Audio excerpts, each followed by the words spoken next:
ये देखो बेटा जी, तुम्हारे लिए क्या लेकर आया हूं। ये तेरी माँ के निकाह का सूट है।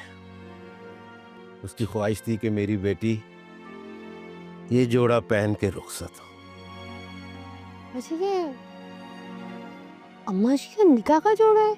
बेटा तुझे नहीं बताया था उसने, कहीं तुझे पसंद ना आ जाए और तू मांग ना ले तो वो तुझे इनकार नहीं कर सकेगी। माशाल्लाह कितना खूबसूरत है ये। अम्मा जी का कफन नहीं बचा था?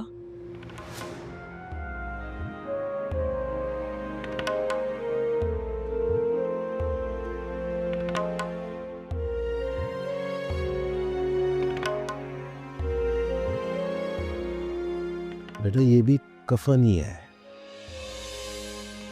अगर तू इसे शादी का जोड़ा ना समझे तो। किंदा बेटा,